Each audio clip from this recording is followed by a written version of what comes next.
É isso aí, galera. Ouviram esse jingle aí de campanha, né? O jingle da volta do Vargas. Dessa vez ele vai voltar pelas vias democráticas, vai voltar nos braços do povo. Então, bota o retrato do velho, bota outra vez que o sorriso do velhinho faz a gente trabalhar.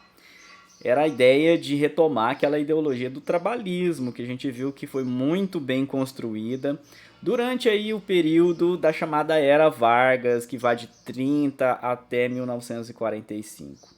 Aqui nesse período, então, Vargas vai voltar pelas vias democráticas e no braço do povo, como ele mesmo vai dizer. Nessa aula aqui agora a gente vai saber tudo o que aconteceu durante esse governo Vargas até o seu desfecho final trágico, um dos mais trágicos da história do Brasil, principalmente aqui do período republicano.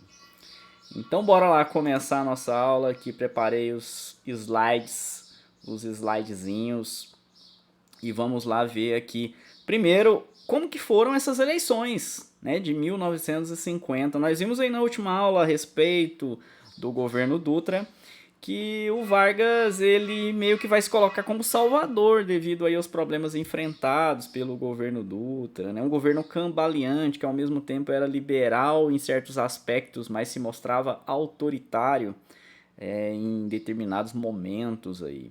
Enfim, essas eleições aqui de 1950, gente, vão ter dois candidatos aí favoritos à vitória. Um deles, que é o próprio Vargas, saindo aqui pelo PTB, Partido Trabalhista Brasileiro. Mas nessa eleição aqui, o PTB não vai se aliar ao PSD como tinha se aliado na época da eleição do governo Dutra, né? Aqui o PSD até vai lançar um candidato, o Cristiano Arantes, se eu não me engano, mas depois a galera vai até, mesmo do PSD, vai um pouco abandonar essa campanha do Cristiano aí para poder apoiar o Vargas, né? Tem a expressão que vai surgir na época, né? Cristianizar, que era quando você abandonava o candidato que era para ser realmente aquele do partido e passava a apoiar outro candidato. Enfim, o Vargas aqui ele vai se aliar com o pequeno PSP, o Partido Social Progressista, que era um partido liderado por Adhemar de Barros, o governador de São Paulo. Adhemar de Barros, nas suas negociações, vai conseguir com que o Vargas, né, aceite concorrer na sua chapa aí, o Café Filho. É um Café Filho que tinha sido aí um grande crítico de Vargas na época aí da era Vargas, principalmente.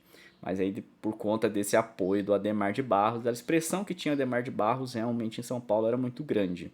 Então a gente vai ter essa chapa aqui PT-PSP. Mas lembrando, na época você podia votar para presidente um cara de uma chapa e para vice você podia votar em alguém de outra chapa, de outro partido. Então eram votações diferentes, né? Nem sempre coincidia de os dois da mesma chapa serem eleitos.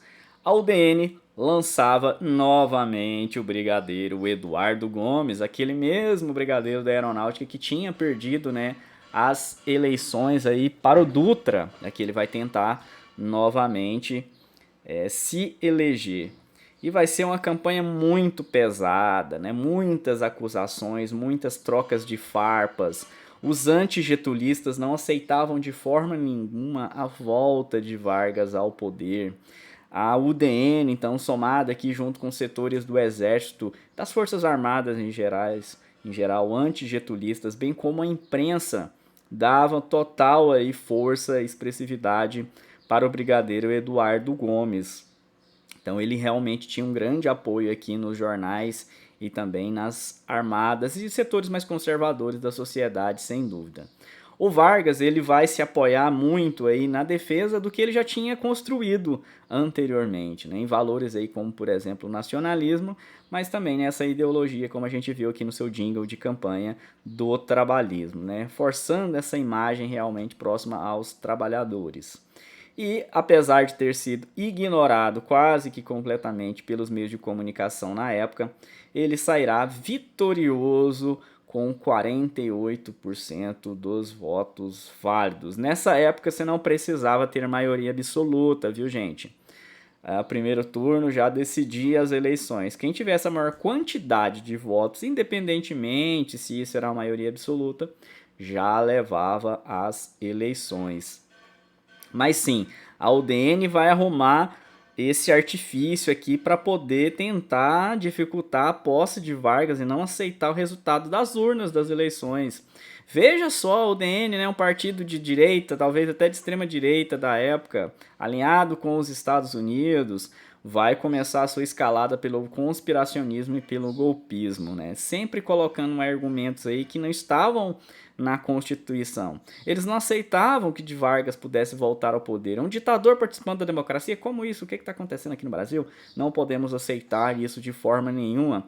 Eles queriam fazer uma nova eleição, mas era uma eleição em que, se não tivesse a maioria absoluta, quem escolhia o presidente eleito seria o próprio Congresso, onde aí eles tinham mais possibilidade então de vitória, né? E isso vai acabar se repetindo nas outras eleições também, viu, gente? A UDN aqui vai entrar aqui nessa fileira, nessa corrente realmente golpista que a gente vai ver aí durante muito tempo. A justiça eleitoral, já consolidada de certa forma, não aceita os argumentos da UDN, eram contra realmente a Constituição, e o Vargas vai tomar posse em 1951 e começar então o seu segundo governo. Então é o retorno do pai dos pobres. Vamos ver o que acontece aqui no governo Vargas, no segundo governo Vargas, de 51 a 54. Percebam que não vai até 56, eram 5 anos de mandato do presidente. Mas o Vargas vai durar até 54. Por que será? Vocês já sabem, mas a gente tem que fingir aqui um suspense, um mistério do que vai acontecer, que o Vargas não vai chegar até o final.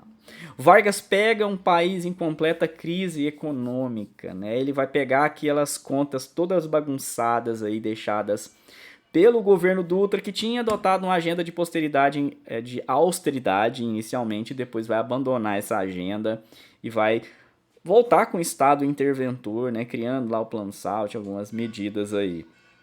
E apesar de pegar o país numa situação complicada, sempre no primeiro ano do governo, o presidente goza de uma certa popularidade, um certo otimismo. E o Vargas vai acabar se aproveitando, sim, e imprimindo aqui algum crescimento na economia.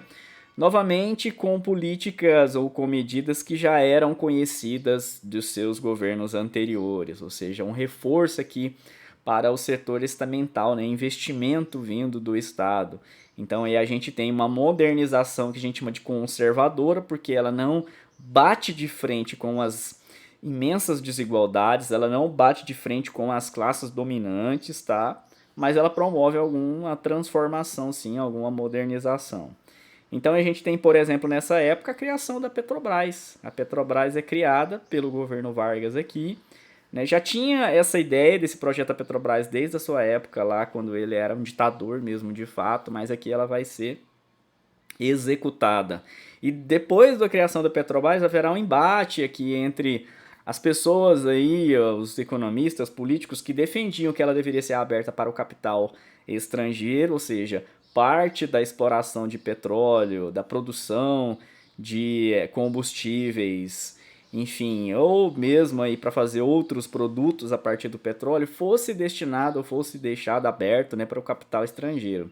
Esses caras eram acusados de entreguistas pela outra vertente que defendia que o Brasil deveria ter monopólio de todos os processos aqui envolvendo a exploração até a distribuição de combustível, desde que ele conseguisse fazer todo esse processo, tá? Então esses seriam os nacionalistas e do outro lado nós temos os integristas, entreguistas, né, que vão entregar as riquezas nacionais para o estrangeiro.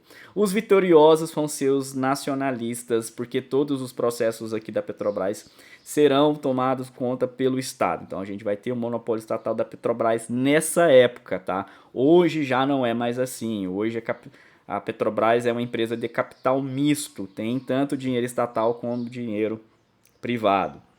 Então, sim, quando lá seu pai, sua mãe vai abastecer o carro e paga caro na gasolina, saiba que ele está, sim, dando lucros aí para acionistas que nem vivem no Brasil, né? Que grupos estrangeiros aí que tem boa porcentagem das ações da Petrobras, embora ainda a maioria seja do Estado e por isso ela é administrada também pelo Estado. Enfim, também vai ser criada aqui a Eletrobras, a empresa mais importante da energia, que agora vem sendo privatizada, né? Tanto de criação, tanto de produção e distribuição de energia. Então, as hidrelétricas, as linhas de transmissão e as distribuidoras até as nossas casas. O Fundo Nacional de Eletrificação é criado junto à Eletrobras. Também aqui o CNPq que existe até hoje, né, o Conselho Nacional de Pesquisa, que vai dar incentivos para as pesquisas científicas e funciona muito bem, né, o CNPq. O BNDE, um banco criado sobretudo para emprestar dinheiro para empresários, pequenos empresários que queiram abrir negócio, para incentivar realmente a iniciativa privada. Então perceba que o Vargas, embora seja um presidente aí, né, sei lá, de centro-esquerda, mas ele jamais vai ser aqui anticapitalista, tá? É uma forma em que o Estado vai gerir o capitalismo, vai coordenar, né, o capitalismo male-male. Beleza. Mas em 52, os Estados Unidos meio que não curtem aqui esse processo que o Vargas está fazendo, porque, claro, né, os Estados Unidos vão perder a mamata deles, vários produtos aí que eles vendiam para o Brasil, enfim, vários interesses aí, sobretudo com relação ao petróleo, não atendia, então, a essa política que o Vargas estava colocando em prática. Então, os Estados Unidos vai acabar cortando financiamento para o Brasil, num contexto aqui que o Brasil acabava precisando bastante, viu, gente, desse financiamento aqui, num contexto de que a gente viu aí de muita inflação, de diminuição, de depreciação da moeda, de perda das reservas cambiais, né, tudo isso pela política que o Dutra vinha fazendo lá anteriormente, que era de praticamente abolir os impostos, ou diminuir muitos os impostos para produtos, né, para bens que vinham do estrangeiro. Dando continuidade aqui, somado a esse processo aqui que vai levar a um desgaste do governo, nós vamos ter também uma crise política sendo gerida, sendo gestada, né? Além de uma crise econômica aí que o Vargas herda, ele também vai ter que resolver aqui essa crise política que vai acontecer nesse momento. Em 53, vários sindicatos, então a esquerda também começa a criticar o governo Vargas, não só a direita que não aceitava o seu governo, não só os jornais que começam a bater forte desde o momento que ele toma posse, tá? Os jornais vão fazer um inferno na vida do Vargas aqui, principalmente do eixo ali Rio-São Paulo. Enfim, aqui a gente tem um protesto chamado de greve dos 300 mil, que é 300 mil trabalhadores ou até mais vão fazer uma greve para que o salário mínimo seja aumentado. Qual que era o problema? A gente vinha experienciando, essas pessoas vinham experienciando, eu não estava vivo na época, tá, gente? Uma grave inflação. Isso significa que o poder de compra do salário ele ia diminuindo, e o salário não aumentava. Ou seja, não havia uma indexação dos salários, que é quando o salário acompanha a inflação aqui nesse caso. E aí, nesse sentido, né, esses sindicatos, os movimentos operários aí, em geral, vão fazer essa greve famosa, né, a greve dos 300 mil. E nessa situação toda aqui, claro, o ministro do trabalho do Vargas, que era um cara mais à esquerda do que o Vargas, que é o João Goulart, também do PTB, vai tentar tomar uma medida aqui defendendo a ideia de reajuste dos salários em 100%, ou seja, dobrar o salário. Mais setores empresariais, né, empresários, aí, setores patronais vão falar que não, isso era incabível, ia quebrar a economia, isso não vai dar certo, que nem a gente viu recentemente aí para o aumento dos enfermeiros no Brasil, a mesma conversa desses setores. Ah, se aumentar os salários, enfermeiros vai quebrar o país, né?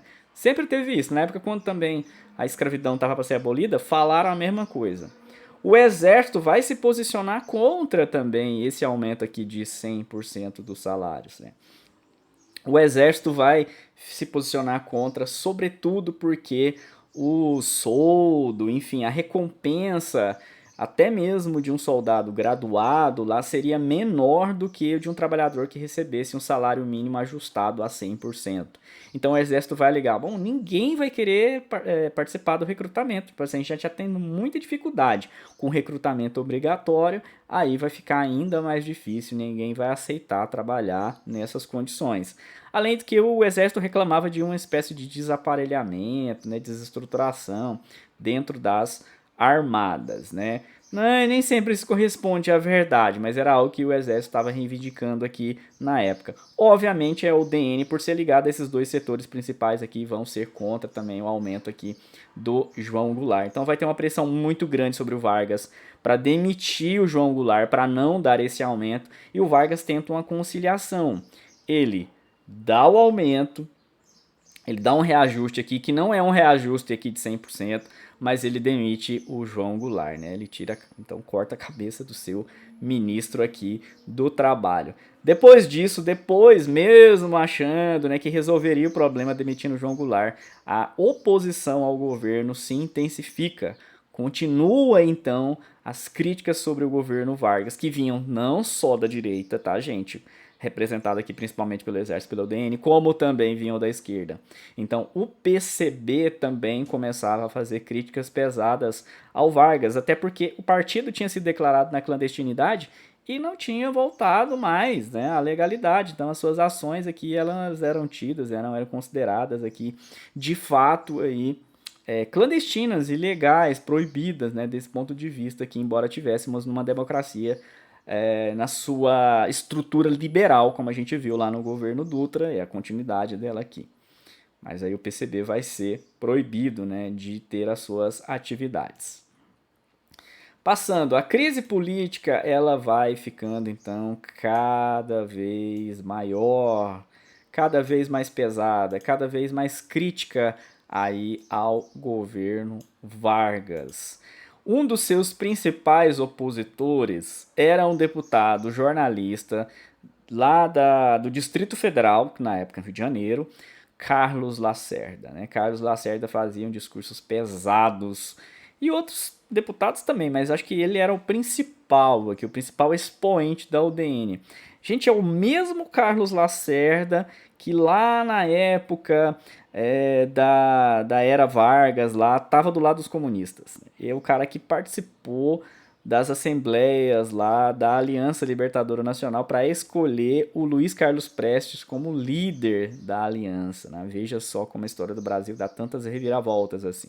Mas enfim, o Carlos Lacerda estava, no ano de 1954 mesmo, fazendo uma palestra numa escola no Rio de Janeiro, acompanhado do seu guarda-costa, o Major Rubem Vaz.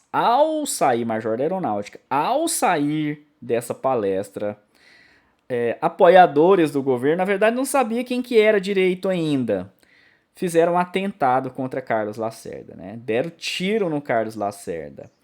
Ele acabou apenas tomando um tiro no pé, né? Saiu cambaleando e tal, mas não teve nada de mais grave. Só que esses tiros acertaram o seu guarda-costa, o major da aeronáutica, né? O Rubem Vaz. Então imagina que loucura que não virou esse país aqui nesse momento. Um assassinato de um major da aeronáutica, né? Das Forças Armadas. Óbvio que tudo isso vai cair no colo de Vargas. Depois que acontece isso, a oposição de direita já vai começar a falar, olha, foi o Vargas que é o mandante, é o Vargas que está por trás disso, ele estava querendo matar o Carlos Lacerda porque não aguenta as críticas, enfim. E vai ser pesado, então, para o Vargas aguentar tudo isso que está vindo aqui, né? O Exército e o UDN começam a pressionar para o Vargas realmente renunciar, né? Sair de lá, às vésperas aí de a possibilidade de um golpe militar acontecer aqui nisso tudo.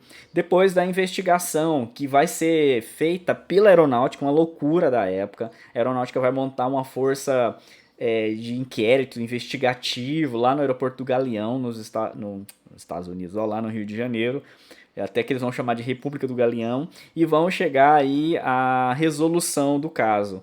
Que esse atentado teria sido feito, né, teria sido orquestrado pelo um dos principais, na verdade, por um dos, digamos assim, dirigentes ou gerentes de segurança do Vargas, o senhor Gregório Fortunato. Então era ele que estava envolvido. De fato, o Vargas não sabia, quer dizer, não conseguiram provar se o Vargas sabia nada disso.